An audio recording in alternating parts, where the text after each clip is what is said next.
प्रश्न है आसनसोल से रिया शर्मा का प्रश्न है। वो प्रभु जी को प्रश्न कर रहे, हरे कृष्ण प्रभु जी, दंडवत प्रणाम। मेरा नाम रिया शर्मा है और मैं आसनसोल पश्चिम बंगाल में रहती हूँ।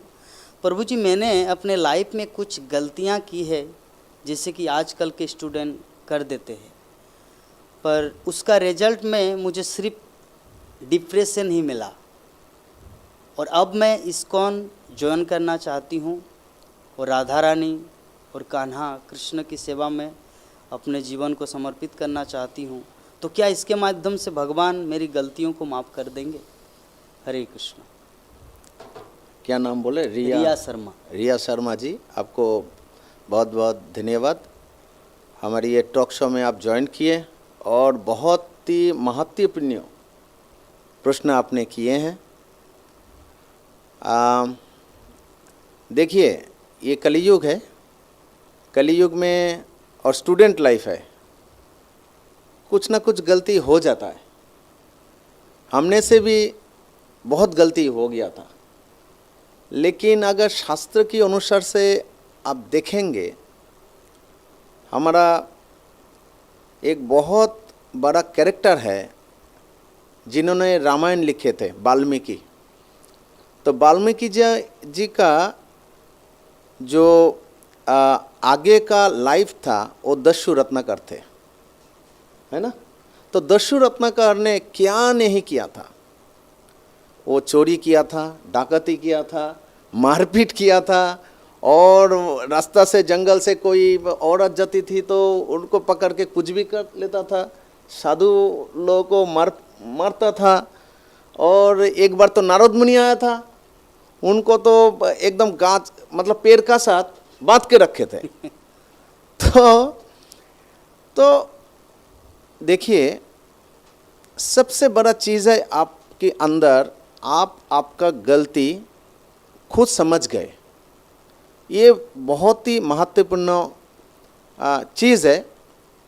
अगर वाल्मीकि ने इतना सारे गलती करके बाद में गुरु की कारण से, माध्यम से, लीडर की माध्यम से उनका दिमाग में आया कि मैं जो किया हूँ ये गलत किया हूँ, अभी से ये गलत चीज़ स्टॉप करना है, बस, और कुछ नहीं, और आगे बढ़ना है।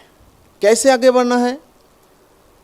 तो उसके बाद क्या है, हमारा दस्यु रत्नाकर ने उनका दस्यु वृत्ति छोड़ करके, नीच वृत्ति छोड़ करके अच्छा जीवन किया है, और उसके बाद उन्होंने वाल्मीकि बन गए। उसके बाद रामायण लिखे हैं। गुड। तो हम लोग अभी उसी रामायण पढ़ के राम की चरित्र हम जान सकते हैं, आनंद ले सकते हैं, भगवान श्री राम के बारे में जान सकते हैं। तो ये स्टोरी बोलने का मतलब मेरा ये है कि वाल्मीकि का रियलाइजेशन हुआ, उसके बाद उनका परिवर्तन हुआ।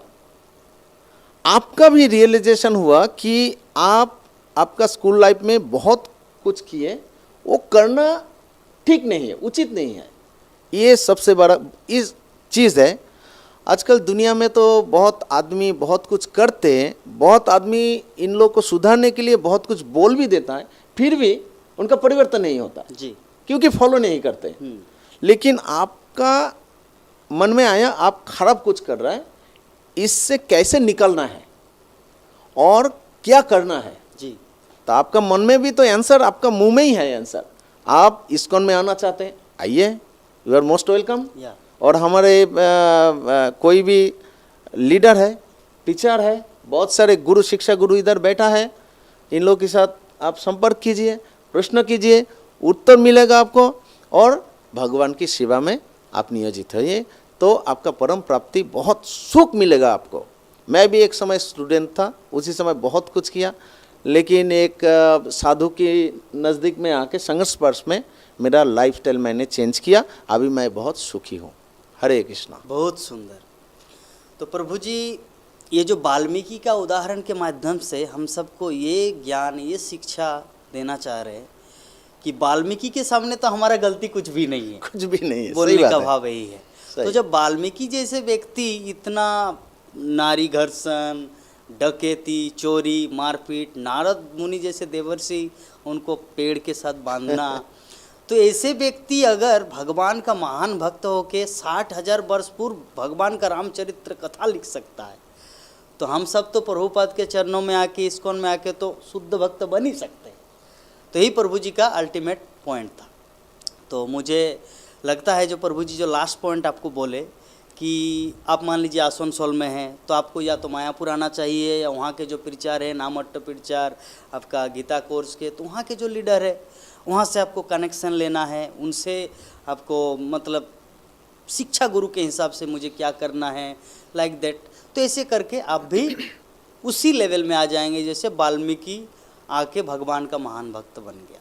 तो प्रभु जी अपने खुद का भी रियलाइजेशन दिए कि स्कूल लाइफ में भी हमने भी कुछ गलती किए थे और हम सब ने किए हैं, लेकिन क्या हुआ जब हम लोग साधु संग में आते हैं, साधु के संस्पर्श में आते हैं, उनके नज़दीक में जब जाते हैं, तो धीरे धीरे उनकी कृपा से हमारा बदगुण चला जाता है और सद्गुण प्रकट होता है।